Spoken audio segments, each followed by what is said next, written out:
ito na siguro ang pinakamahabang bisikleta na makikita mo sa buong buhay mo.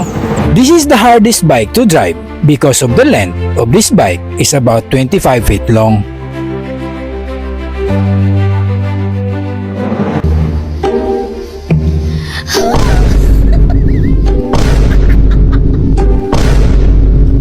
Pero bago yan, ito muna ang nangyari. Ngayong araw na to, pinuntahan natin ang bisikleta ang gagamitin natin sa content na to. At andito lamang ito sa likod bahay ng kaibigan nating pulis na si Sarge Monmon. Nakaimbak lamang ang bisikletang ito sa matagal na panahon, kaya maraming parts na kailangan palitan para tumakbo. So ito na yung bike na gagamitin natin.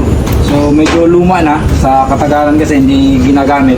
Tapos yung gulong natin medyo flat na. Bigay ko na lang to para magamit pa. Kahit sa mga kalawangin dito, mabuting ibigay na lang. Shoutout pala sa pamilya ko, lalo na sa asawa ko at saka anak ko. Sobrang hanga ako sa pulis na to kasi sobrang humble sa buhay. Kaya pinagpapala ng Diyos ng maraming blessings. At dito ay tinulak na natin palabas ang bisikleta at para maikarga na sa motor. Medyo maulan ngayong araw na to kasi may balita na may bagyo daw na darating. Kahit may bagyo ay hindi tayo mapipigilan sa gagawin nating content. Ngayong araw na to ay dinaanan natin ang isa sa mga solid followers natin at binigyan tayo ng manubela at dumaan tayo sa junk shop para bumili ng handlebars, steam, headset at dito tinesting muna natin kung gumagana pa ba ang suspension fork at nung gumana pa ay agad na natin ipinatimbang at para mabili. Kasama ko pala si GM, isa din sa mga solid followers natin. Pagdating namin at tinesting agad namin ang manubela at tubo sa gagawin natin pinakamahabang bisikleta at ang gagawa nito ay si Pre Angelbert. Una pinutol muna namin ang gitna ng bisikleta para mailagay ang tubo na gagawin nating katawan na magkokonekta sa bawat dulo ng bisikleta at dito ay nalalayan tayo ng tropa natin na si Hengspi na bumisita dito. Napaisip talaga ako kung kaya bang tumakbo ng ganitong kahabang bisikleta. Dito ay nilagyan na ng brace ang bawat dulo para tumibay ito at nung tinesting natin ay nababalik ko ang tubo na para bang mababali. Kaya nagdesisyon na lang ako na bumili ng bagong tubo na mas malaki at mas matibay at dito excited na ang lahat kung kaya ba talagang mapatakbo ang ganitong klaseng bisikleta. At ito ang tanong ng karamihan. Manayanos, kailan na-invento ang bisikleta?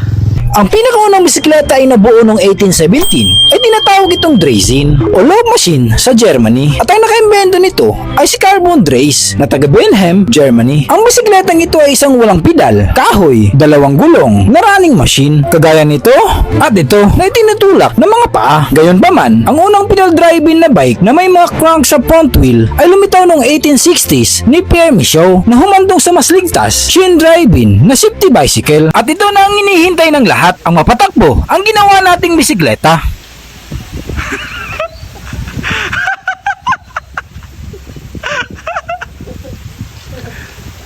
Hoy, ang motor! Ang motor! Ang motor! Hoy! Inspirasyon.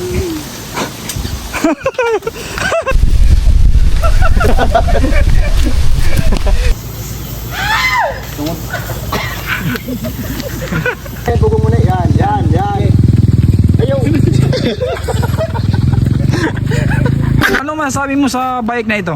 Ang masasabi ko lang is, ngayon lang ako nakakita ng ganitong kahabang bike. Dito ako na mismo ang sumubok at para ma-experience kung gaano kahirap i-drive ang ganitong klaseng bisikleta. Ang hirap talaga niya i-balanse dahil na siguro sa haba ng bisikleta at kapag kinukontrol mo sa likod ng manubela ay gumagalaw ito sa harap gamit ang tie box. Kalaunan ay napatakbo na natin ang matulin ng kasama natin ang pinaghirapan nating bisikleta.